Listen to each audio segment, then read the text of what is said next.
What's up, waves, and welcome back to Anime Lane, the podcast where we take you down the yellow brick road of anime and have a look at everything it has to offer. As always, I'm your host, Notorious, and joining me as always today is Shaun. Sup? And Melina. Hello. On today's episode, we're going to be talking about the Academy Award-winning Spirited Away, directed by Hayao Miyazaki, who we've discussed in the show before. And then we're going to go into the groundbreaking Akira, directed by Katsuhiro Otomo, also who wrote the original manga.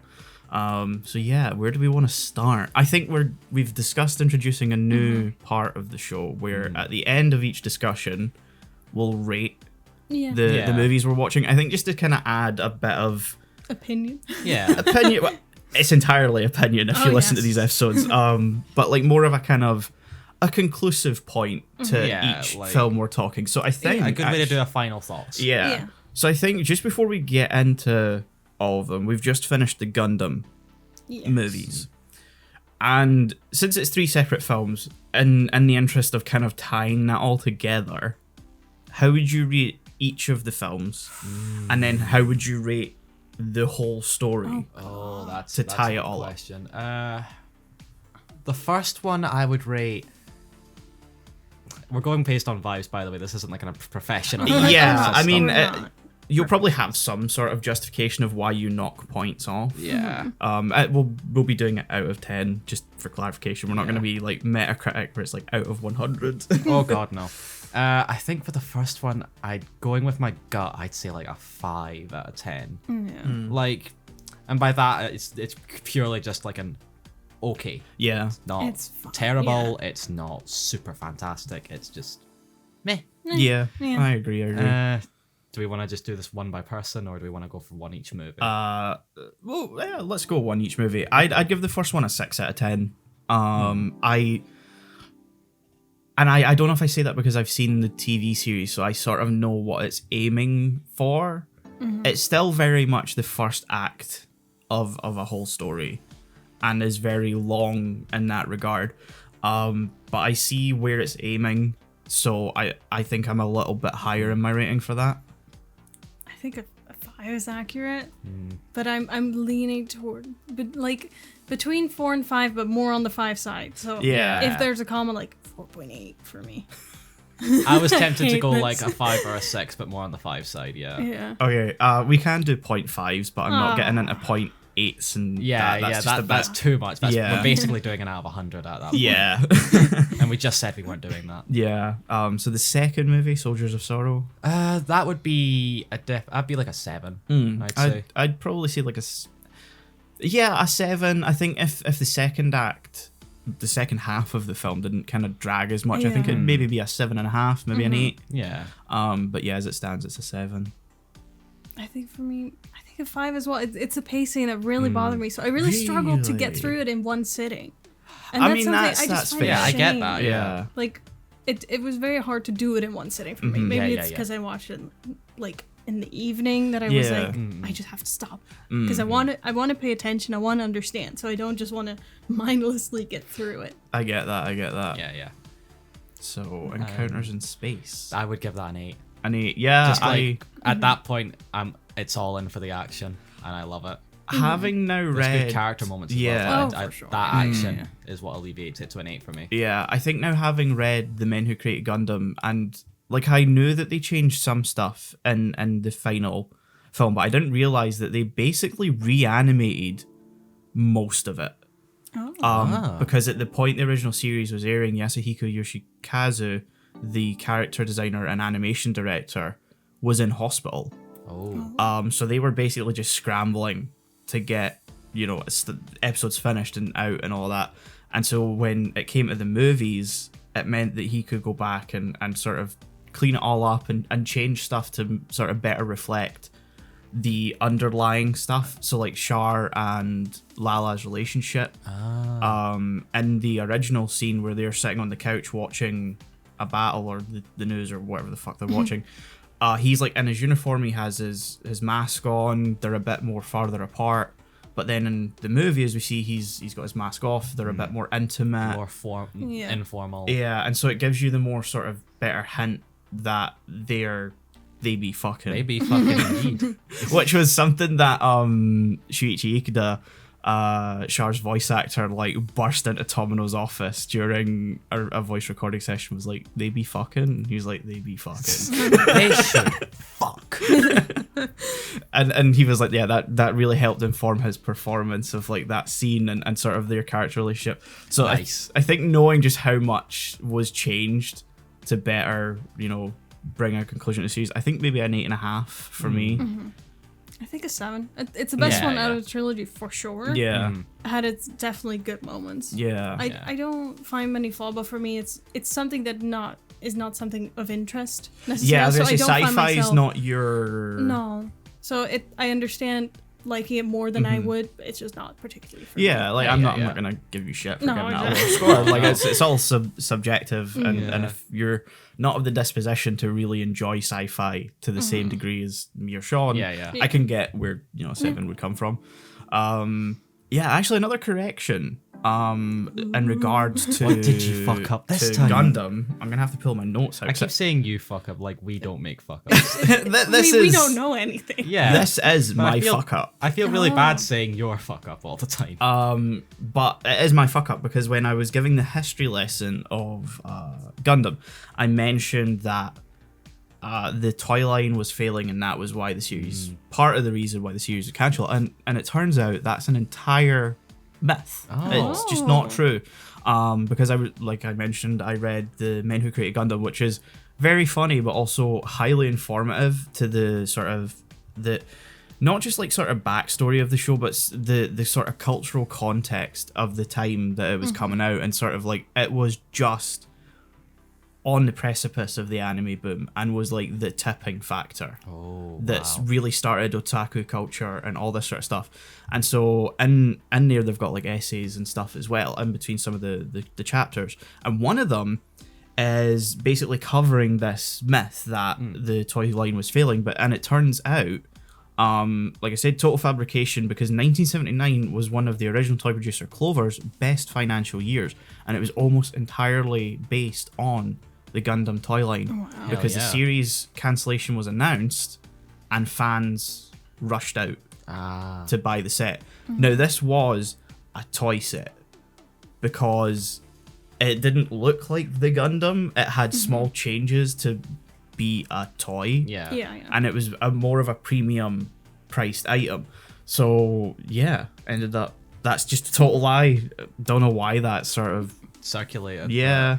Wow. And even like I mentioned, Bandai bought up the toy rights and they started making the Gunpla. It was like an instant hit, and that's not true. Clover and Bandai were making toys for the series at the same time, and it was a big like push that they had to make to try and get the kits to sell originally for the Gunpla, because they were like pushing for the original, the Gundam, not selling. And there's like people within Bandai trying to make kits for the Zaku, Char's one, and sort of like the other suits we see. And like because they weren't performing, Bandai weren't willing to take the risk. And so it almost bankrupted the company at one point. And I'm like, what the fuck? Yeah. Like, it's totally counter to the narrative that people push now. Yeah. And I'm like, how did we get that far removed from the truth? I know, that's like a serious case of like telephone. Yeah. So yeah, there you go. Clover didn't go bankrupt due to the Gundam models. Bandai didn't just save the entire series. In fact, it was the movies that actually like fully saved them, because Tomino made a big push to get it onto the big screen and to have it be a big event. The only other one of its time that was like that was Space Battleship Yamato, and like that's what all the producers were wanting, was another Yamato, because at the time movie studios like Shochiku, they weren't dealing with anime. Anime wasn't seen as a filmic product. It was just seen as a cartoon for kids. And so it was trying to, like I said, it was very contextually cultural to the point of like they were on the precipice of the anime boom. And yeah, that's it. So there we go. Before I go on a full deep dive, if you're interested, the Men Who Created Gundam manga is very informative. It's very cheap on Amazon, like £15, and it's a meaty book. You could kill someone with it. So Spirited Away and Akira, where do we want to go first? I feel like we should start with Akira. I feel like- should Should we? I mean, I was leaning know. towards Spirited Away, but if we want to get Same. Akira right out the way, fine for me. I think we both watched Spirited Away first. I did not. Did you watch Akira first? Yeah. That's a choice. yeah, that's quite the choice. I wouldn't say you've made the correct choice. So, yeah, I think we'll start with Spirited Away That's fine, first, yeah. mainly because we'll get to it. Yeah, Spirited Away. Who wants to start? I will state, I'm going to be first for once, that the main word that comes to mind when I was watching this movie is creative. Because this is a very creative It is movie. very, very. Like, Yeah, just I in terms think of that's fair. style, in terms of, like, story. It gripped me. Yeah. I had, like, a whole thing to say there, but it's completely gone out of my mind now. Help. I don't know what you're. I am not in your mind. Do we want to come back? To Yeah, you? come back to Yeah. me. Melina, your thought. I want to go last That's on fine. this. To me, it just really felt like a folktale, kind of, where people are like, "Oh, that's the abandoned building, and it leads to this." Yeah. And, you don't tell kids to necessarily scare them, but to tell them the stories of the place, and it's like done in a very wholesome way, where you can imagine, like as a child, you hear those stories and you put yourself in those stories, Yeah. kind of. So it was very fun to see from like a child's perspective how they would experience a folktale. Yeah. A very elaborate Yeah. folktale. And very nicely done. Yeah, yeah, yeah. Yeah. Very stylized folktale. Oh yeah. So I don't want to be the prick in the room. Oh, you didn't Oh, like God. it, did you? No, it's not that I didn't like it. I've seen more Ghibli stuff. Spirited Away was one of the first. I think probably the second Ghibli movie I seen. I think the first one I seen was The Cat Returns. But Spirited Away was like magical the first time I seen it, and I hadn't seen it in 10 years, 8 years, something like that. And so I was like, yeah, sure, I'll watch it again. Having seen more Ghibli stuff, I'm wondering why this is the one that won Yeah. the best Academy. I will admit, as much as I did like this movie, I was sort of, by the end of it, I was sort of like, really? This is one of the greatest films Yeah. of all time, apparently? I'll not knock it for its soundtrack, for its animation. I will knock it for its story and its voice acting, because this is one where I did not like either, like voice track in particular. I had issues with voices on both sides of it, because I was like watching it and I'm like, oh, that's Lilo. I'm like, oh, I can't put up with her as Chihiro. The first thing I noticed, because I also watched the dub, that like, oh, wait, that's Lilo. Yeah, Oh, that's so weird. Lilo from Lilo and Stitch, Oh. that's the voice actress. We've also got the voice of Ham.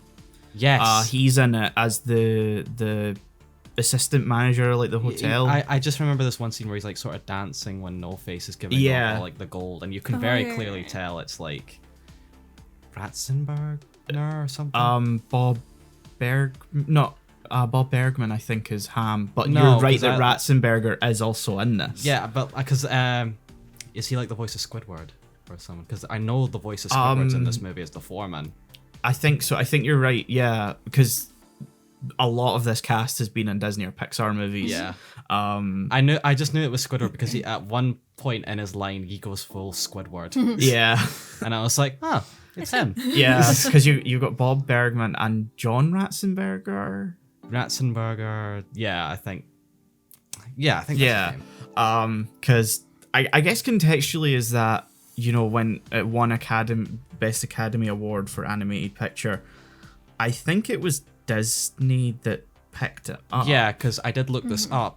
John Lasseter. He's got an introduction on the Blu-ray for it, which I watched and was like, "Ugh." He's like a fan of Ghibli, and I think the Wikipedia page for like this movie, I think stated he's like a friend of Miyazaki. Yeah, Yeah, so like friend. yeah, I don't think that's anyone what- is friends with Miyazaki. That's what the Wikipedia page says, and that's what I'm going with. He but- may think he's friends with Miyazaki. I doubt he sees it. I doubt Miyazaki sees it that way. Yeah, we'll get into that We'll get into him. eventually. But Lasseter actually got Disney to secure the distributing rights for it in the West. So Yeah, that's because they why. had all the Ghibli stuff up until I think 2016 or something like that.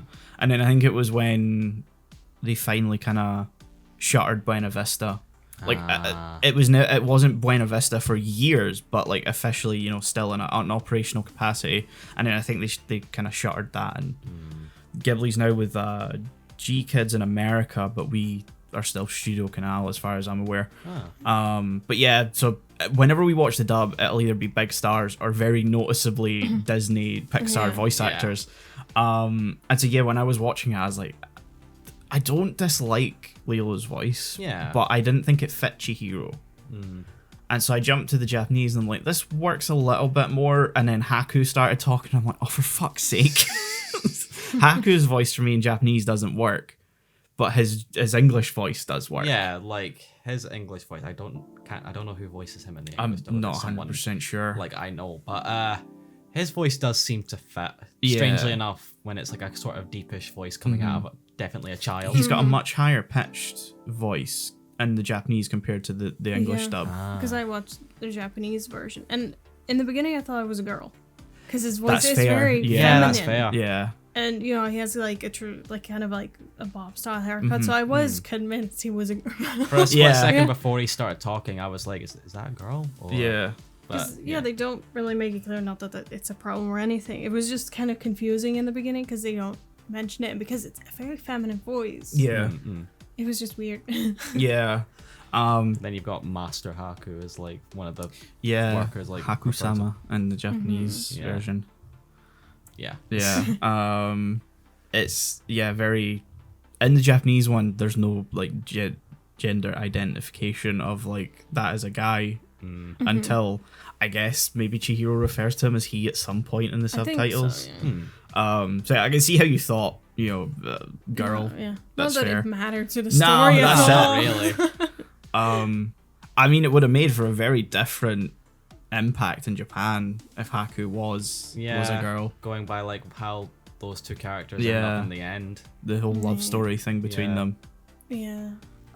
That's interesting. I wonder if Haku was maybe originally meant to be, but then no, Miyazaki doesn't strike me as the type to even go for something like that. Miyazaki feels like someone who's like, no. Yeah, I don't think it would even cross his mind, because I know that, I think, was it when Marnie was there, it was originally meant to have a female counterpart to Marnie. I could be fucking totally remembering this wrong. There is one Ghibli movie that originally was supposed to have a gay couple in it, and then, you know, Miyazaki came in and went, fuck right off. Great. So yeah, I don't know, like, I think watching it again, there's you know, much better Ghibli stories, especially from Miyazaki. I don't know, for me, might ever top Nausicaa.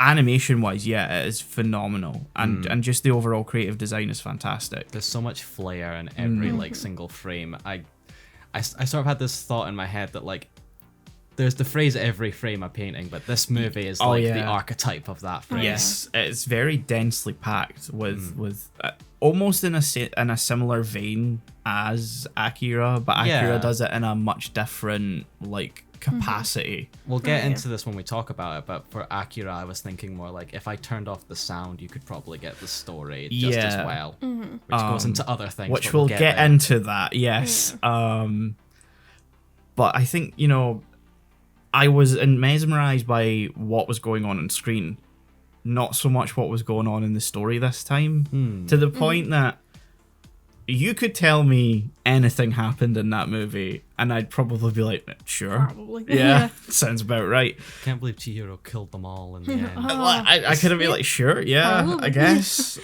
The genocide cut. I don't know. I think the story just, for me, I didn't vibe with it this time. It was weird. And I think every time I've tried to go back and watch it again, I've ran into the same issue where I get 10 minutes in and I'm like, I turn it off. I'm like, I'd rather watch any other Ghibli movie that I've seen anyway.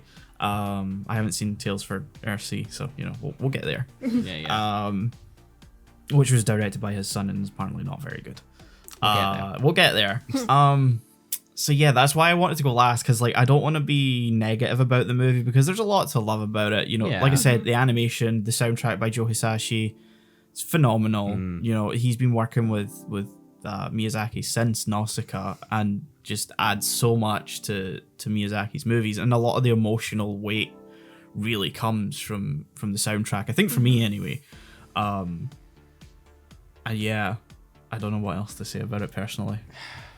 It's a fun story because in the beginning you're like, oh, child, yeah, smart, don't go into yes, child. Child. Yes, don't child. go into the weird abandoned building, which as a parent you teachable moment, be like, Yeah. don't go into Yeah, abandoned but buildings. you got to remember, the parents take her in the abandoned Yeah, building. the parents are like the most very irresponsible. Yeah. They're extremely irresponsible, and like to a point where like it's not realistic. I was convinced at the beginning of the movie, before they turned into fucking pigs, Yeah. that there was going to be like, when they entered or when they first encountered like the tunnel, were they under some sort of spell or something?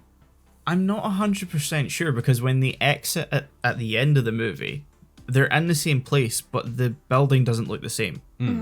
Because it looks like a facade of like a theme park entrance originally. And then when they come out, it's just like a stone brick tunnel. And and I've never really understood what the larger implication of that is. I mean, there's also like the whole point they make where like the car looks like it's been there for a while. Yeah. The assumption for me is that time has passed, but then the facade just wouldn't change that drastically. Yeah. Like, it wouldn't become an entirely different tunnel. It also looks bigger as well. Because how much time passed technically? Because I was thinking of 5 They days? never really actually say. Yeah, like It's left kind of vague. Yeah. They notice the car's covered dusty. and leaves and stuff, and like the grass and trees have grown a little bit. But all they mention is like, oh, we gotta go get the movers at the house, and then the film ends. There's no real kind of definitive. Yeah. I just was left thinking like, but the movers. yeah. Like, have they finished moving and they're not concerned? Yes. The owners of the house haven't shown up. I mean, not really the point of the movie. No, but It'd be a it's a very different question. movie, yeah. It's very much like, I think, taken from the point of view of a child. Yeah, it's Oh, very yeah, much yeah. Chihiro's perspective. Yeah. So like for a kid that they'd show the passage of time as like moving like that, even though it's probably not that Yeah. dramatic. Yeah, I don't know the sort of... I don't know what the larger thematical kind of aim of the film is. Is it a coming-of-age story? Like, to me, it's not entirely clear what it's aiming for. I could make interpretations, but like I wouldn't say it's definitive. Like my a good way to put it. interpretation would be that like this is, as she's like growing up, this is her last big childhood adventure. Yeah. But that's Quite again. the traumatic adventure. Oh yeah, I know. But like, I can't think of any other theme it's going for if it has one, Yeah. other than like magic shit. Yeah. Because usually when I watch these sort of things, and usually when I watch Ghibli movies as well, it's like I can usually discern what the overall, thematic journey is, whether it pertains to the main character or an ensemble cast. But here, I was just like, okay, so she's there, her parents are pigs. Oh, now she's in love with a dragon. What the fuck's Her going name's been stolen. on? Her name's been stolen. Yeah. Which is funny because her name goes from Chihiro to Sen, which I guess is probably to do with the way her name's written.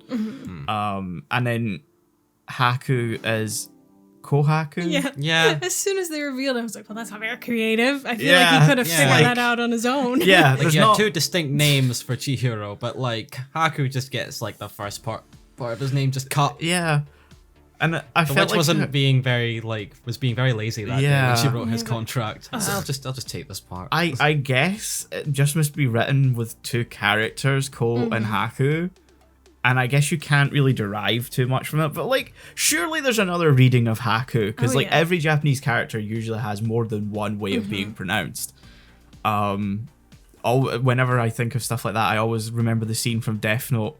Multiple scenes, actually, where Light introduces himself and has to explain how to write his name and then how to pronounce it as well. He's like, it's written with the character of Moon and something else, and it's pronounced as Light.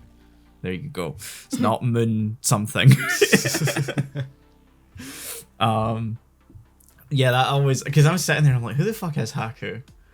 because I couldn't remember as he Chihiro's childhood friend. It's hard to figure out. And then it's like, no, he's the river that saved her, and I'm like, I'm sorry, what? Yeah, that threw me for a fucking loop. I'm like, where did this fucking river come from? Suddenly so abstract. Yeah, and like I get he's a river spirit, I suppose, but then I'm like, bonk. But then like, you know, he's a dragon. Water dragon. Like, surely, just make him a dragon spirit or some shit that happened to be there and rescue Chihiro, not the actual river itself. I guess it maybe ties into, like, Miyazaki's constant kind of, like, usually he has stuff to do with environmentalism within his movies, and I guess that sort of ties into, like, the fact that she mentions the river had been, like, filled in and like, you know, apartments were built over it. So maybe I'm grasping at a straw with that, though. Like, you know, when you have a reveal, you should kind of hint at it before, so it doesn't just kind of hit you in the fucking face. There is one sole hint, and it's when they fall down the elevator shaft and the onsen, and there is a flash in Chihiro's memory of her being in a river. That is the only hint you get. Being in a river. Yes. That's not drowning. No, that's and just she's falling, like, hanging on to Haku when he's, like, freaking out, and that's when she has, like, this. Yeah. So I guess him being aggressive reminded her of the waves. Ooh. Yeah. There is one line he says at the beginning of the movie. This is when we first meet him as well, where she's like, "Who are you?" And his response is, his response, I can't remember if this is like the exact lead in, but at one point he says, "Oh, I've been watching you since you were very little." Yeah. Fucking creep. Yeah. To which I was like, "Oh, stranger danger." Yeah. Yep. He's like, "I don't know you." No, he's like, "You don't know me, but I remember you." And I'm like, whoa. Oh, no. No. Ugh. Yeah. And like, because he's not presented as being that much older than her. No, Nah, I was exactly. imagining like the same age. So it's not like he's, you know, been dead or something. Or, you know, wandered in there a long time ago. So like, if it's a childhood friend, she'd surely remember it, but a fucking river spirit. Like, I guess it ties into the overall, you know, not vibe, but like, you know, the movie that's a lot to do with spirits and folklore, kind of tales from from Japan and stuff. So I sort of get it, but fuck me. It's kind of a dumb. Yeah, it's not really great. Is Nah. And then she just kind of goes home. Yeah, and that's it. That's it. Yeah. So, No Face is like the icon of this. Ironically, the face of the movie. Yes. Yeah. The very much every piece of merchandise you'll see for Ghibli, No Face is going to be somewhere. People have him on his phone case, they have plushes. Walk into any anime store in the UK, there's going to be either Totoro or No Face. His face. Yes. I forgot he was in this movie, and so when he popped up, I was like, oh, hey, it's the thing. It's Yeah. the anime thing. And the thing is, everyone adores him. Everyone buys those plushes, those phone cases, and you watch the film and you think, why? Yeah. He just goes, He just eats people. He eats a frog and steals its voice. Steals Yeah. his voice. that frog was my favorite. I was so upset. I was like, how dare you? He's just bouncing along doing his job, and like then how- suddenly gets eaten. I like how when No Face leaves the onset and he's like walking along the train tracks, throws him up, and the frog's just like, well, better get back to it. Yeah. It just swims off and it's like, hold on, what? He took all that time out my break. I gotta make up for it. Pops away. Yeah, watching it again, I'm like, why is everyone in love with this character? I couldn't take it seriously. Just the fact that he can only go, That's not really the point I'm trying to drive here. no, I couldn't take him seriously. He's as a giant monster that eats people. Yeah, like at for the a good beginning, I chunk was sort of of it. seeing it like, okay, he's a sort of cute character. Yeah. Yes, but then he goes on a rampage. Yeah, he just starts Nom nom. eating everything and Giving eating them people. gold, and then he tries to give Chihiro gold, and she's like, "What the fuck am I gonna do with this?" And he's like, Yeah, it's totally weird when you've seen the film that's like the face. Yeah. Because there's a lot of like social commentary to be pulled from it, I think. Him as a character, like, here's the guess. gold. Everyone, take the gold. I will not eat you. Here's Capitalism. the gold. Capitalism. So it was not fantasy, but weird, like how much emphasis they put on. Yeah. There's this guy just handing out fucking gold. Let's go. I mean, it seems like they kind of operate on like if you get a high paying customer, you're the one to benefit from it. Which Keep the tips. keep the tips, All yes. the tips. Which, you know, Good. pay your workers a fair fucking wage. Yeah. Yeah. Because every scene we see, oh fuck, what's her name? Len. No, the old woman. The what? Oh. The witch, yeah, she has a name. Yeah. Grandmother. Yaba something or other. Yababa. Yababa. That's it. She's just like looking at gems and stuff. Gold. Yeah, she's literally sitting there like before she finds out about No Face, just sitting inspecting gems. Yeah. And then quickly like puts them in a box, and I'm like, what the fuck is going on? She also has a very big baby. A very big baby. Very Very big big baby. And the baby's name is Baby. Baby. that gets turned into a rat? Yeah. A chunky little rat. Chunky little rat. The witch isn't good with names. That's why she steals them. So what will you name your child? You've, created all these false names. Baby. Baby. Baby. Baba. It's very verbose, baby. Yeah. Yeah. Like, it's unclear whether he can talk or just cry at some points. Like, he talks, but he also just fully cries. Yeah. I'm like, Yeah. Once you get past the crying state, you move on to the talking phase. Yeah. You can communicate your feelings. And he can talk. Because at the end, he like finally turns back into, Big baby. big baby. Big baby. And he's just like, mother. I wish for you to cease your tyranny. But it just makes me think, was he ever a small baby and he just grows exponentially as a baby but doesn't age? I like to think the witch was just bored one day and was like, Big baby. baby. Yes. Because she doesn't really take care of him well. She's just like, No. shut the She just- fuck up. She throws him in a room and then when he cries, she just sort of, Shh. yeah. She doesn't let him go outside either. Because something with illness Germs or and stuff, germs, yeah. He's a Which big baby. Chihiro's response is to rub blood Yeah. on him. Yeah. Here, look, germs, cry about it. Oh, God.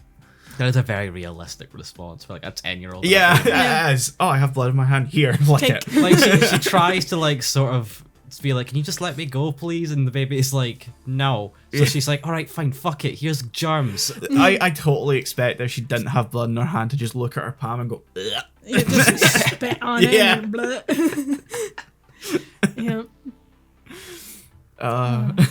Big baby. Big Baby. baby.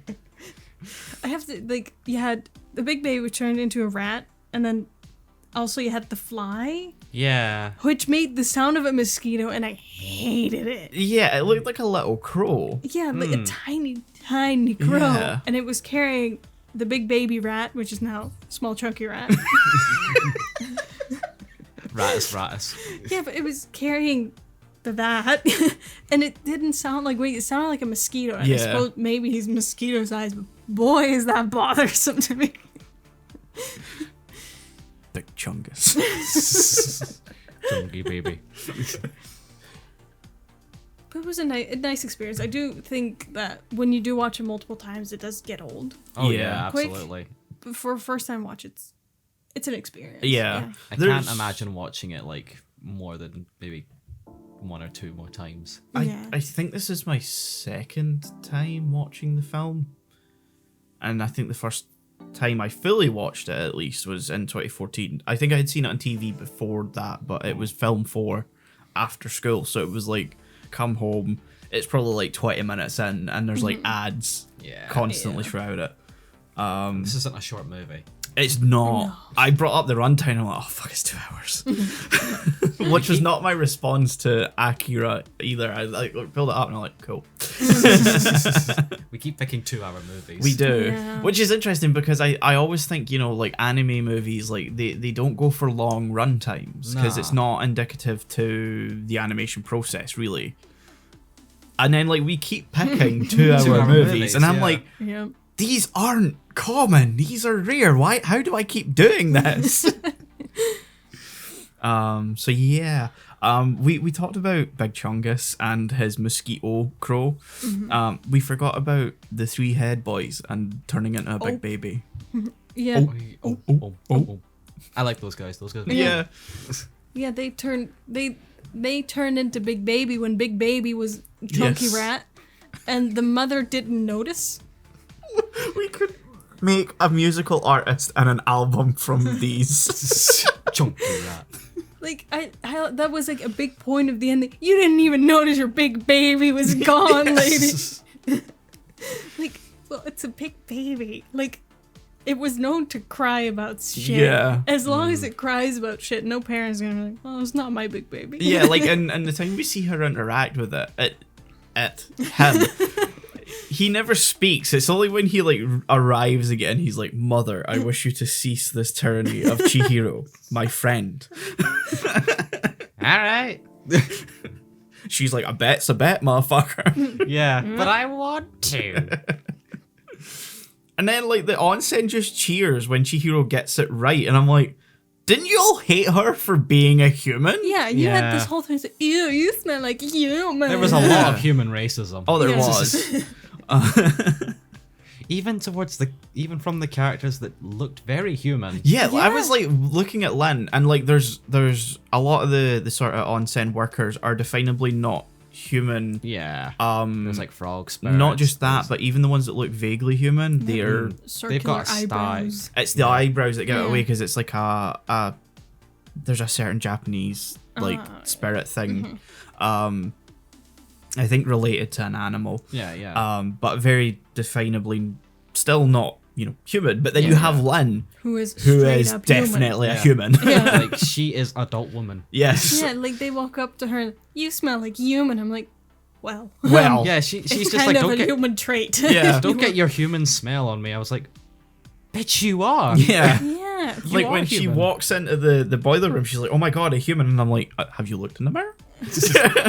Like, why are you scared of this? Like, Yeah. what will happen to you when you encounter another human? I guess if you stay long enough and eat enough of the food, you forget or become like a spirit I yourself. thought that could have maybe. been like a plot point, but it's never really brought It's up. never really No. touched on, no. But again, like you mentioned, it's mainly from Chihiro's perspective, so Yeah. Yeah.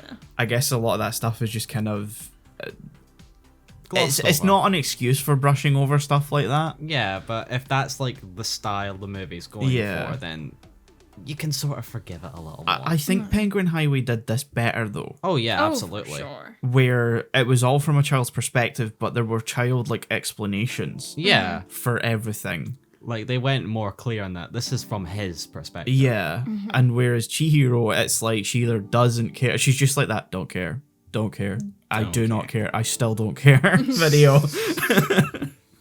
She's like home, parents, food. Get me the fuck out of here. Okay, so score. Hold, I do want What to do we state wanna- one more thing just before we go. I do want to state the best character was Kamaji because he reminded me of Eggman. He's like a skinny Eggman, a non-rounded Eggman. Yeah. Yeah, With I extra almost wish he arms. had Eggman's voice actor. Yeah. It would have fit very well for him. I was expecting Mike Pollock. Yeah. Like I was so ready for him, and when he didn't, I was almost like, oh. I was sort of thinking, like, who the hell does he remind me of when I was watching the movie? And yeah, you're right, it's Eggman. Yeah, I loved him just for that. His arms Yeah. freak me out, though. Oh, There is no definable explanation or reason as to why they stretch and move like that. Yeah, but also, why does he have to sleep in the basement? I don't know. Everyone else has like a nice sleeping quarters, they all sleep in the little room. He's and dedicated to his he work. just lays there. I could pull the interpretation that it. You see, it falls apart if you think about it too much. But like, he looks almost human just with extra arms, so that could be it. But like, Len exists. Yeah, I So- think he's more sort of like a spider person. Yeah, but like, still human. Yeah. Yeah. There's too many people working in the onsen that I look know. human-esque. That's why I was like, it all falls apart Yeah, if you think about it more than Mm. 2 seconds. He's either dedicated to his craft or fucking, I don't know. Done with everyone's shit. Yeah. To be fair, I don't think he likes anybody else. No, yeah, No. that's fair. He's probably like, I fucking prefer it down here where there's no one to bother me. It was very wholesome when like Lynn was like, "Who is this?" And he's just like, "Oh, that's my granddaughter." Yeah. Just doesn't give a shit. Granddaughter. I'm like, oh. Like, Yeah. like, hey, I got you. My next question would be like, can you even reproduce? I was like, Where are the I extra don't want to go arms? into this, but it's could be. Yeah. There is one other thing as well. This is like the only time I'll bring this up because given the way I was watching this, sometimes I was watching it with subtitles, but the subtitles are based on the Japanese. Yeah, there's no script. closed yeah, captions for the dub. So I was able to notice like one or two like differences. Nothing major, but like one thing I did want to bring up, like specifically just this one. During the with the stink creature scene. The stink where, boy. like, yeah. Big old smelly.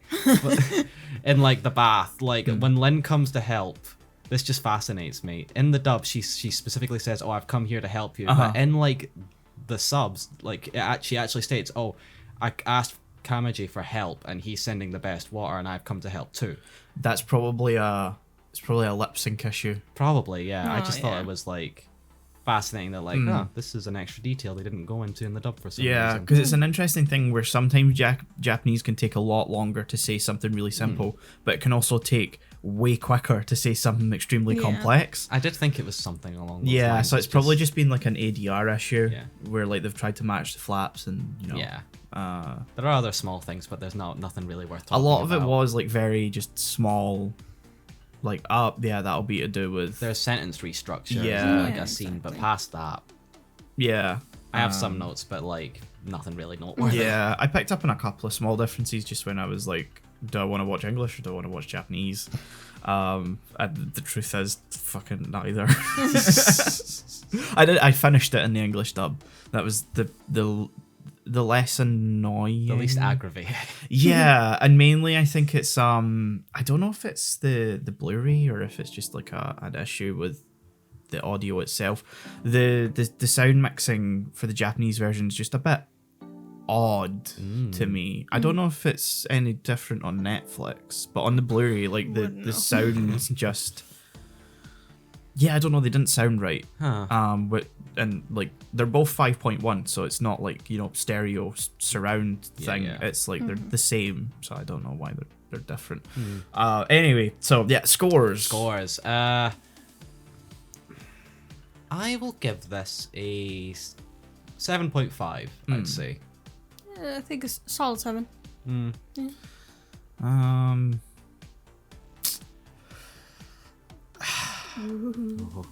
You can be controversial, it's Yeah. okay. It's your opinion. As much as I've said all I've said, I can't bring myself to give it anything lower than an 8. Purely because I know the craft that went into it and the sort of the sort of defining point it was for, because there's like there's so many moments and we'll cover this when we come to Akira, where anime in the West has like had an impact, and Spirited Away is one of them. Oh, absolutely. And so, you know, I think there's part of what I take into account when scoring things is not just my vibes, but like what was the context around this. And for me, not Ghibli, but Spirited Away, yeah, I can't bring it lower than an 8 just because it's a very important film. Yeah. As much as I watch it and I'm like, why? It has its place. Yeah, I'd say that's a valid reason. 2 points off for the story and sort of weird love story Yeah. between Haku Yeah, and they didn't Chihiro. need to push a They love really story. didn't Yeah. need to. It could have been wholesome enough. I was the river. Like, Yeah. Yeah. Sure. Plus she's like 10. Yeah, like Yeah. You don't they need keep that. pushing love as in it's like a romantic thing. Yeah. I'm like, these are children. Yeah, they don't need this. This is Yeah. a children's movie. No. And maybe that's a cultural thing for Maybe. us. Yeah. Where we are very much, if you mention love, it's very much a romantic thing. True. And you know, culturally in Japanese, maybe it's like It's more of a mix. I more of guess? a either a familial or Yeah. a kind of just a friendship thing. But Yeah. then, you know, there's too much romantic subtext within the film, I think. Yeah. Yeah. Anyway, that's enough about Spirited Away. Spirited Away. So 7.5. 7.5. 7, 8. Fair enough. Yeah. that sounds right. Sounds about right. So moving on to Akira. Oh, fucking boy. This is the one I've been looking forward to talking about the most. What a film. And I don't Yeah. mean that in terms of like, oh boy, what a damn good film. I mean, oh, that was a film. Yeah. Yeah. So first thing I want to kick it off with, what is the one thing you knew about Akira before going into this? The bikes. Just genuinely, all I knew about Akira was just that one scene where he like drifts on the bike. More the sort of like animation of the film. The bikes. I'm not. I feel like I shouldn't ask no, you. I 'cause- just heard that people like it, and that's all I knew about Yeah. So one of the big things about the film is that it's animated all on ones, which is just incredibly not fucking true. There is no. Well, okay, look, there is a lot of ones. So I guess I should explain what I mean by give this. context, Yes. please. If you've never had to deal with any sort of animation, which I think at least 2 of us here have had to deal with. I've never had Have to you never had? animate, Okay, Yeah. so when you're I had to deal with, like, a tiny animating, you have, depending on the workflow you're working with, you'll probably have 24 frames within a second. When you're doing normal animation, to cut down on how much you're having to draw, if you're doing hand-drawn animation, you animate on 2s, which means for every frame in a second, one of them is duplicated. So you're only really getting 12 true frames Yeah. per second. Now that is a generalization, because you have animating on 1s, 2s, and 3s, and that's basically holding the animation within each sort of frame to suit the timing you want from a set of animations. Yeah. So I would say that the claim that Akira is animated totally on 1s is false, mainly because it's animated on 1s, 2s, and 3s, Okay. depending on the need. Yeah, that makes sense. Yeah. But if you watch this film again, you'll notice that there is not a moment in the film where something isn't moving. So there is like a trueness to it being animated entirely on Yeah, ones. this is a very fluid movie, Yeah. to give it a term. A lot of the motion is animated on ones to give it that fluidness. There is a lot of animating on 2s and 3s to give the right pacing to stuff, because that's just animation timing. But there is not a time where there's not something moving on a frame. Yeah. And there are frames, there's so many sections where there's just so much going on, you can't take it all in. No, you No, can't. Which we will come to. I just wanted to like cover that at the start. Yeah, It's one that I hear talked about a lot, and it's like, well, yeah, technically it's true, but it's a bit more complicated than that. And I am not equipped myself to talk about it, so what I'll do is I'll link Super Eyepatchful's video about it. He does a very good video about not just the movie, but also how the manga ties into it and stuff as well. So yeah, Akira. How do you start? Yeah. Neo Tokyo's gonna explode. Okay. The classic tagline of the movie. So it starts out in 1988. Don't get used to it. Bomb. Bomb. Kaboom. Yeah. And then it's 2019. And that's 2019. Which feels weird. Which does Yeah. feel weird. Yeah, we're now past. Yeah, is it- I we've watched passed this? Blade Runner kind of recently, so when I was hit with that, I was like, "Oh, I've seen this before." There wasn't quite a bomb at the beginning, but I could believe that happened in Blade Runner. Another weirder thing about it taking place in 2019 is we have the classic shot of the Tokyo Olympics opening in 100 and however many something days, and it was only a few days out that I think the Olympics were cancelled. I did take note of that. Wow, it is amazing that they say the Olympics were going to happen in this movie, and then they actually Didn't in real life. they didn't. I mean, they were gonna though. Yeah, they were going to happen in real life in Yeah. 2020, and that was counting down. And I think the countdown that we ended up, there were so many days until it happened, it got cancelled. I think it was close.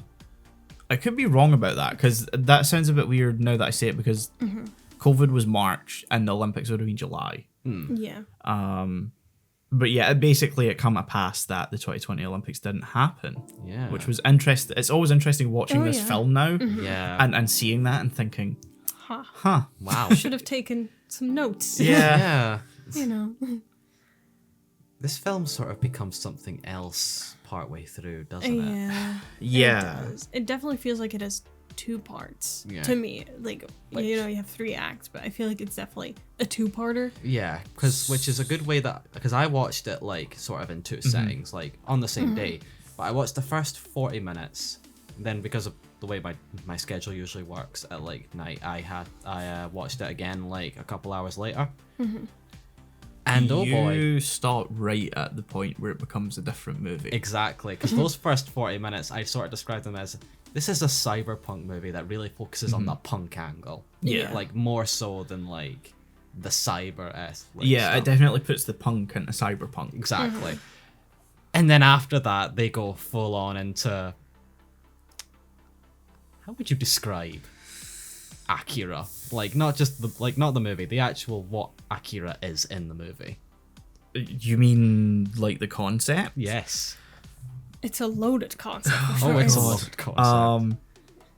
So basically, I assume if you're listening to this, you have seen the film. We hope so. I hope Yes. you have seen it because there is no way any conversation that we could have. Go see the film if you've not already. Be Yeah. prepared. It's readily available in the UK. I actually meant to bring down my big stack of like what I own of this because I wanted to go through the shit show that is the releases of Akira. We could do that for a special, Yeah. special mini episode maybe. But okay. Oh god, fuck. How do you describe Akira? If you can't put it into words, I will not pressure you to. Basically, you have Tetsuo who awakens to psychic abilities. And He's experimented on first, isn't he? no, because he encounters the kid Ah. on the highway, and that awakens his psychic abilities. Oh, okay, because like with the way it happens in the movies, it's like he encounters the kid and then the government takes him away. No, so they realize that he's had an awakening, Okay. and so then they start experimenting on him. Okay, that makes sense. And then experimented on by the government, but he starts having like a mental connection With- to Akira, this vague character that's Yeah. mentioned. Because it is a character, but it's also not really. It is. So basically, Tetsuo decides to break out because he wants to go find Akira because he feels like that's the source of all of this.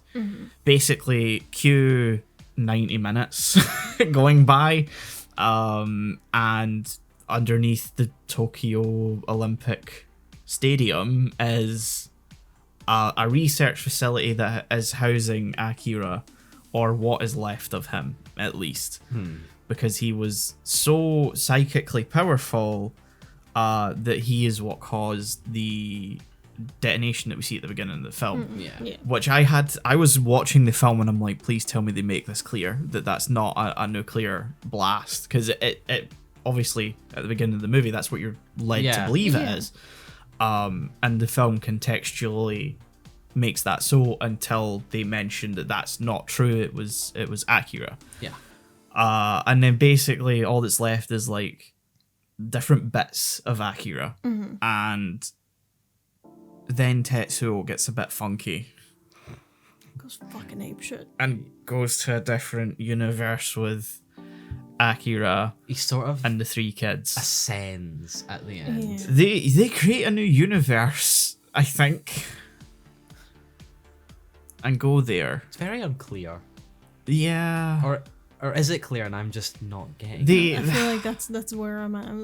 I'm like, I think it's clear. I just struggled so much to understand what was going on. There's about 3 lines that explain it, and that's that whatever's enveloping them, that light, is that it's very powerful psychically, and if they go in, they might not be able to return. I think that's Akira's power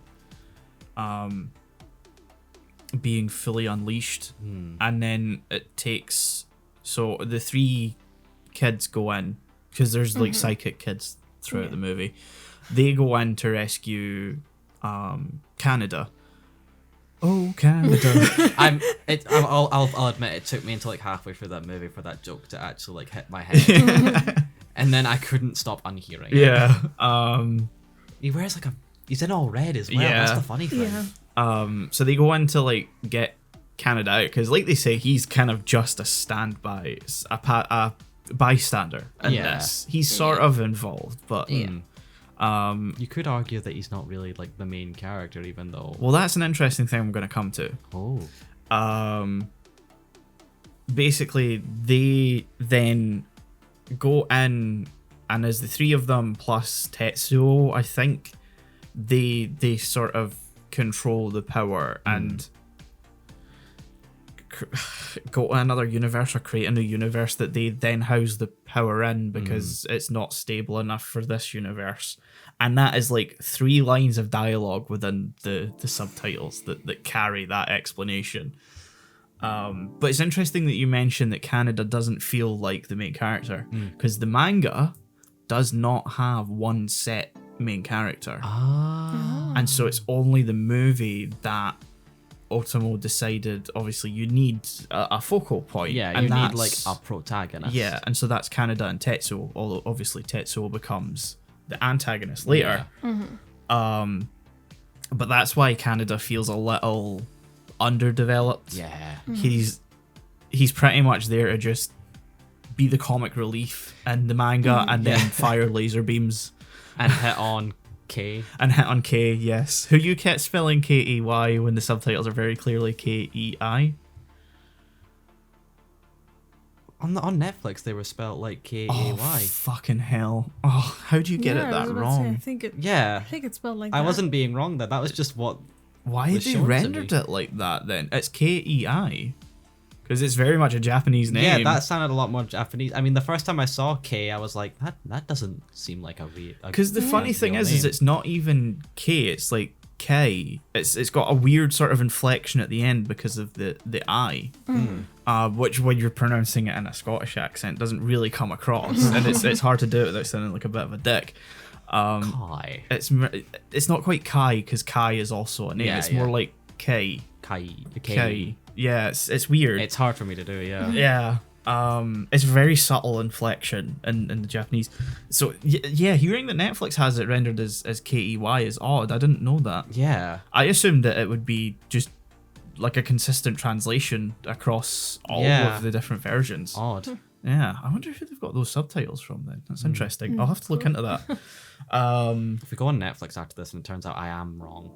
Look, it's the first one I watched, so it's kind of a blur, but I feel like that was what it was. But Because I can like visualize it very clearly. That That's it's, interesting, yeah. K-A-Y. We will have a look after this. Yeah. Can post-production Rebel correct me? Yeah, sorry, we're very scattershot in this discussion, and I think that's just very sort of indicative of what the movie Yeah. is. And while we're talking about the manga, I'll touch on the fact that you mentioned it's two very different movies, and you're right, and that's because this film is a bit of a Frankenstein. Is it a combination of two different mangas? No, so it is based entirely on the Akira manga, but it came out in the middle of the manga's publication. It was on, so I think it went into production during the 3rd volume being published, and then it was completed and released during the 4th volume's release, which meant there were 2 volumes still to come out. And for some reason, every video I've watched about this seems to reference the manga's page count, and I'm like, and they're like, it's a 2,000 page 6 volume manga, and I'm like, it's not that impressive a page count. Not when you factor in stuff like One Piece, and I know that that's sort of a different, kettle of fish, but it's like, why are we constantly referring to the page count? It's a bit weird. Anyway, so basically what Otomo did, because he was both the author and the director, he basically took the first volume and the last volume, which wasn't even released yet, and told those, and you have a weird middle act that tries to explain everything, which is why it is so confusing, and it's why you have that scene when they're in the prison cell with Kay in Canada, where she explains everything in one big info dump. Yeah, that's like Love sudden that. like Yeah. exposition. Yeah. And it's sort of jarring. Yeah.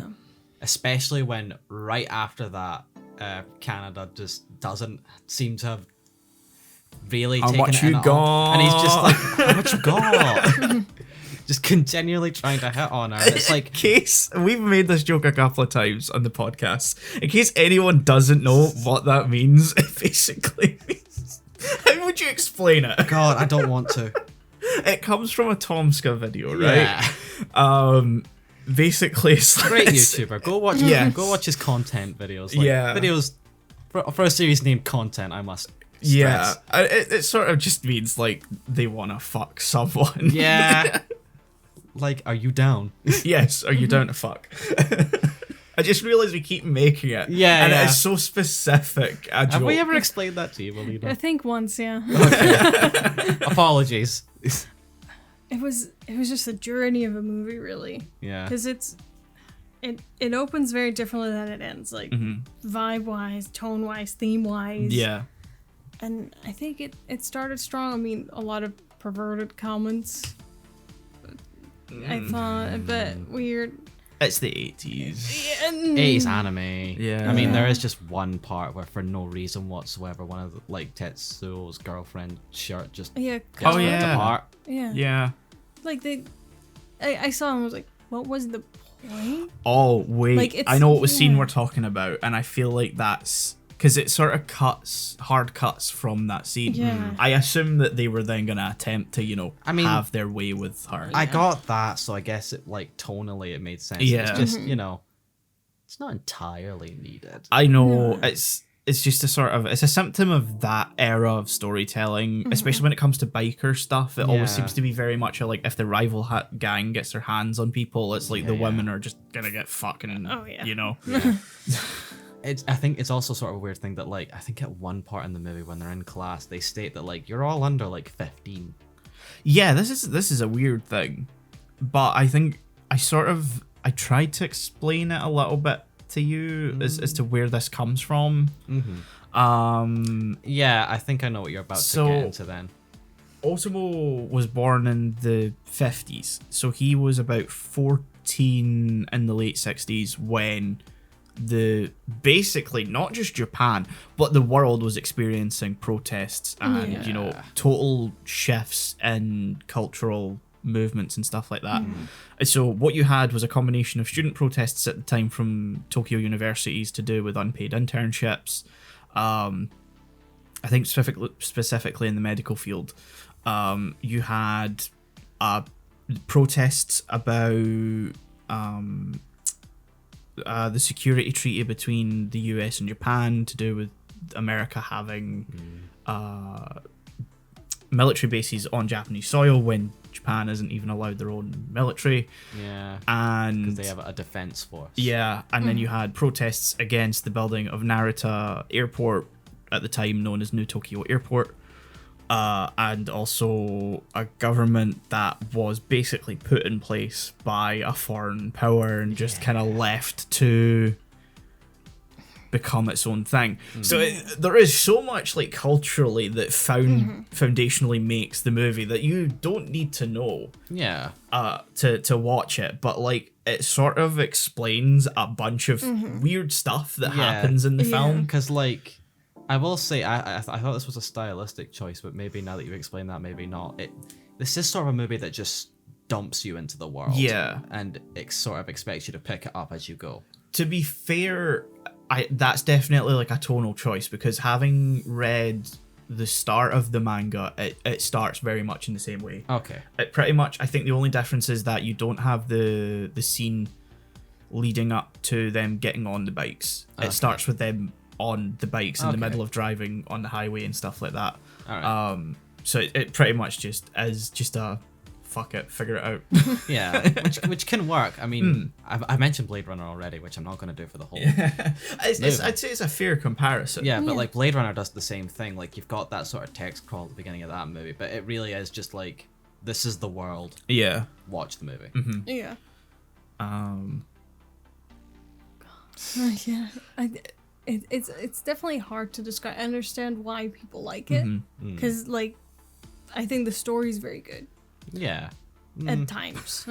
There's good concepts. Like I think the, Sure, the concept conceptually, of I the agree. story, like I think the idea of the story is really good. Whether it was executed to the best of its abilities. Yeah, and this is a thing I don't think, know. Yeah. you know, when people are getting into it, especially now, it's very much like, you know, an important film, as I've mentioned, within anime in the West. It kickstarted Manga Entertainment and led them to then co-funding Ghost in the Shell. Which I will say right now, better movie. 100%, I agree. But, you know, when I think about it now, one, it's sort of falling out of the cultural zeitgeist of anime, which, fair enough, I do get, you know, times have changed. But I think when people are getting into it now, they're probably not watching it for the story. They're probably watching it purely based on the animation. Yeah, which is fair because there's good animation. Oh, 100%. I won't ever knock the film for that. And because like I said earlier, like you can turn the sound off for this movie, watch it, and still get I'd say a good experience. Yeah. And, you know, they developed techniques just for this movie. You know, parallax scrolling and animation wasn't really a thing, but they managed to create, you know, they used computers in the very earliest stages to get that looking right and flow correctly, and then also map like debris falling just to get the destruction to look as good as it did. But narratively is always where I feel it's the weakest. It starts off with, you know, a sequence that doesn't really tie into the later film. And it starts with a cool sort of, not cool, it starts with a good precipice. Oh, fuck me, premise. Christ, I can't talk. It's fine. A good premise of what the story could become, but then it gets very muddled very quickly. And that's kind of where I fall with it, is it's like cool animation, could have had a good story, ended up just being a little bit messy, story-wise at least. I think the soundtrack and animation, absolutely fantastic. Yeah. Because I want to talk about the sound because it's very peculiar, but like in a good way. It's it's a mix of traditional Japanese instrumentation and digital, not digital, but like, you know, synth kind of. I don't know how to describe it. And I know what you mean. Yeah, sort of like electronic. Yeah, exactly. You could hear it in a nightclub. Yeah. Yes.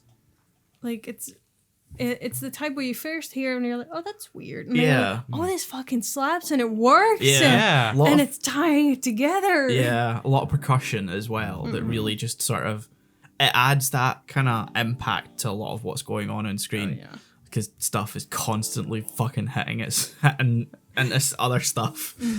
Whether it's people hitting other people or buildings crushing people or... I will say, to do this joke, because I saw my opportunity, there are 6 slaps in this movie, all back to back, in that one, like, head teacher scene or something where, like, discipline. It almost got to the point where it's like, I don't think there were this many people for him to slap, but he slapped. And this leads me to one of the like most densely packed frames of the film that follows directly after this, when they're leaving the high school. Yeah. And they're all walking together, and there's like 8 of them because they get joined by the girls. And everyone is moving. Yes. You have Canada being given a cigarette and it being lit by the girl. You've got the guys in the back sort of pissing around, and just the guy in the front just opening his mouth and like blood just coming out of it. Use up blood. Which I keep watching again and again, and I'm like, why? Why does this happen? I feel like the implication is that that's the result of the slaps, but like that happened a while ago at this point. He's just been holding it in on the side. He's like, this is gonna look great outside. But like everyone is moving, and not just in the sense that they're walking and doing certain things. They're moving like they're alive, like they're real people. Very lively. I liked that. I did take note of that specific like sequence because it was very lively. Yeah, and I think it's all these sort of scenes early in the film that really just sort of kind of get you prepared for the onslaught that you're about to experience. Do we want to talk about that final sequence with the body horror? I mean, it gets like progressively more grotesque as it continues, because you know, in the beginning it's like, a little blood, you know, they're fighting, and at some point it's like, that is a pool of blood. My specific memory being, I think, was it Kaori crushed within the body. Yeah. And I was like, surely they're not. Oh my god, no. Which then leads you to think, why is Canada like fine? Yeah. Yeah, I was like, he's And still then- trying to save her. Like at this point, I'd be like, nah, she's done. It's we're the done fact here. he's also like stuck there, Yeah.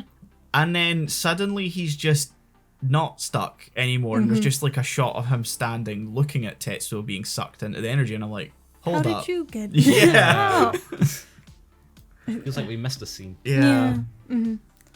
But yeah, I have no issue like with it. Like I cool from an animation perspective, slightly disturbing and in a sense of, you know, it's balls to the wall, like how fucked up can it get? Yeah. I don't really know what else to say. I'm resisting making an Evil Dead joke. I mean, when he gets that robot hand. Yeah. Yeah. Groovy. Yeah, it give. I won't say I absolutely hate it or anything, because I don't. I was able to sit through it fine. It was just more like, it's the fact that it's almost like a flesh virus just sort of growing on everything that gets under my skin, quite literally. Yeah. It was a choice. It was a choice. I'm not sure it was the right choice, but I wouldn't know what else to do. So I'm like, it's fine. to Yeah, stick with it, but it's weird. There's probably a reason, like good reason for it, that I'm like tonally that I It's just can't think well, of. not necessarily tonally, but narratively, it's because Yeah. he can't control his own power. So it's you know, so sort of. from that angle it makes sense. It's just I totally get it, but I am someone who is very much unaffected by horror. desensitization. I don't know if it's desensitization. I've never really been bothered by most horror. Body horror is not something I'm a lover of. At least not in live action. Animation totally doesn't bother me. Live action, yeah, I've never seen a David Cronenberg film because I'm like, nah, no thank you. It's what's stopping me from watching John Carpenter's The Thing, Oh yeah, that's true. because that's yeah. like full in on its Yeah. body horror. It's very much all of kind of, I think Cronenberg stuff is very much body horror, you know, like The Fly and all that sort of stuff. Ugh. Animation totally unaffected. Like I keep watching horror anime and I'm like, this isn't scary. This isn't horror. This is nice. Yeah. It's like, ooh, head got cut off. That's very nice animation. It's so weird to watch something that's meant to be a horror in anime and just go sit there going, oh yeah, fuck, they really animated that nicely. You're just like, Yeah. It's like watching someone like getting, you know, their head cut off or like grabbed or like beaten or something, and you're like, wow, they really fucking animated that well. And you're like trying not to look at the fact that they're topless, and you're like, don't acknowledge it. Just don't acknowledge it. I mean, I can sort of similar, because I've been watching House of the Dragon like the last few weeks, 'cause that's been coming out, and there's one scene in a sort of recent episode that like has a pretty violent like death, like pretty sort of unique death. I don't want to spoil anything. Yeah, that's fair. You might watch it, but I did sort of have that sort of appreciation moment, like, whoa, that's done really nice, but this is very gory. Yeah. But yeah, the final battle was. I don't know how to describe it really. It's I mean, it's an iconic part of the film, so I think even if you've never seen the movie, you probably at least have a flash in your mind of what we're talking about.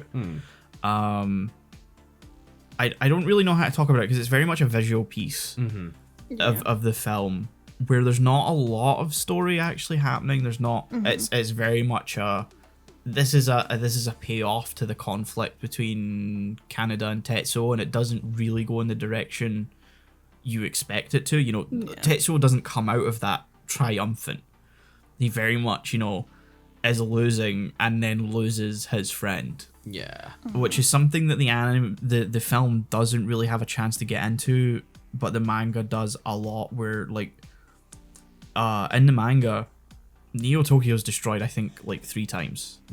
And like the first time it happens, you're seeing all these, you know, massive Spider. Oh, Sorry. okay. I just saw a spider slowly crawl up to your neck. I'm like, I don't want it to get. You just suddenly just reached over to Michael, like, I'm gonna get that. I was like, what? It's like, is there a hair on it that's annoying? If Yeah. it was walking down, I've been like, I'll just tell you, but I don't want to freak you out.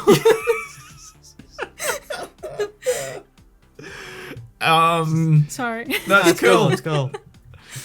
Yeah, so in the manga, there's like, it's like halfway through, and Akira destroys Neo Tokyo, because there's like a traumatic event or something happens to him and his power explodes.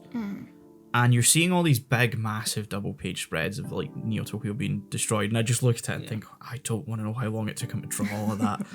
But then, I'll be honest, all I could think about was like the ending of Sonic Adventure 1. I was honestly like, had Open Your Heart, the theme of that game, it playing in my head, because it's very similar, like the way the ruins of Neo Tokyo looks to like the end of that game, because the city that the game takes place in gets destroyed as well. all I could think was the song from Evangelion, which you probably haven't actually heard. It's not the theme song. Okay. Not do do do do do do do do. No, it's not Cruel Angel's Thesis. It's Come Sweet Death. But anyway, Nice names. yeah, it's actually the title's actually in German. I think it's Come Sissy Todd or something like that. Anyway, like, so you're seeing these big double page spreads, and then eventually you get to seeing the characters standing watching it, just there, and it's very it's very impactful in that, because you're seeing them against all this devastation as very small, just watching it and either worrying about their friends or thinking or they know someone that close to them has died or something like that. And it's very much a different impact to how this movie ends. Yeah. Where it just gets a bit cerebral, and I think that takes away a lot of the sort of personal character development that was building up through most of the film. But I guess there was no other way to kind of bring it to a close. Not to say that they wrote themselves into a corner, but for a big set piece at the end, it makes sense, I guess. Yeah. So yeah, I think we want to go for scores now. God, I feel like as much as I did like it, it feels flawed. So I would say 6.5. I think that's fair. Like we say, your disposition to sci-fi is a bit different. It's hard for me to judge, because like there's some parts of this movie that I think about and I'm like, I could rate that like an 8 out of 10. But there are, like, when I think of it, like the stuff we mentioned, like the flaws, it hits more down to like a 7. Yeah. I could just go compromise and say 7.5 again, but I feel like that's the same as Spirited Away. I mean, know, that's fair. It's very different reasons. Yeah. Yeah. I mean, that's fair. They're in a similar vein. I have similar notes between the two in terms of fantastic animation, fantastic soundtrack. It's very the fitting story that that we're watching these we watch them back to back, because they're not similar movies. No, overall, but they have similar beats. flaws and similar beats. Yeah.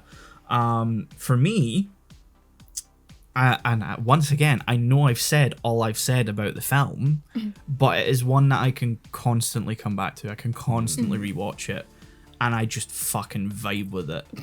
So I think it's a 9.5 for me, 9.5. The vibes are good. Yeah. There are vibes. Like, it's one of those ones I can, if it's late at night, I don't know what else to watch, I will put it on and just fucking take it in. To make that comparison again, I've found myself kind of doing the same with Blade Runner. Like, I don't even need the sound again. Like, Yeah. I could just put it on and just vibe to it while I fall asleep.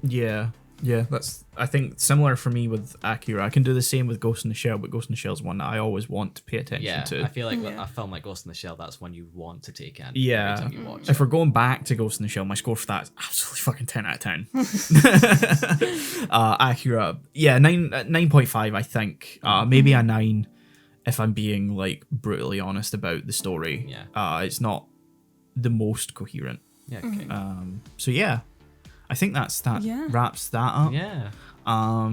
Good discussion. If I had thought about it beforehand, I could have pulled out my calculator and gotten a nice mean score between us. Maybe next time. Maybe next time. I think at some point, now that we're doing this, we should do like a short kind of segment where we go through everything that we've watched previously and kind of score it. I thought starting off with Gundam, just because That's good. that was Yeah, so yeah. like A big a big part. There you go. Yeah. So yeah. Oh, actually, just to cap it off, we went through the films of Gundam each. Overall, though, now that we have the full story, what's your score of just the first part in general? 8. 8. Of what exactly? I'm sorry. Like, tell so me. whole we thing. watched the trilogy rather Yeah. than like individual movie scores. Like, now that you know the whole story, how do you take that as one Like, piece? as a collective thing. Yeah. 6.5. 6.5, Yeah. that's fair. Yeah, I'd say 8, 8.5. Yeah. Yeah, not my favorite part of Gundam, like I covered, but It yeah. is absolutely like the mainly the last part that Yeah. got an Oh, 8 yeah, for me, but, 100%. like, there's a good parts of the second one as well. Yeah. As long as you get past the first movie, Yeah. like the first part, you're all set. Yeah, yeah. So, yeah, thank you for listening to this episode of Anime Lane where we're talking about Spirited Away and Akira. You also got to hear our scores on Gundam. Listen to us, and you're listening to us somewhere. So, follow us on Twitter at Anime Lanecast. Yes, that's it. If you wanna interact with us, you can tweet us there, or you can comment on the YouTube upload. Check the link tree in Anime Lanecast Twitter, and you'll be able to find out everywhere we're available if you've managed to stumble across us from somewhere. And Super Eye Patch Will's video will probably be down in the description below. So yeah, thank you for listening to this. I'm still trying to figure out how the hell we outro these, and it's been 13 episodes. One day we'll get there. One day we'll get there. So yeah, bye. Bye bye.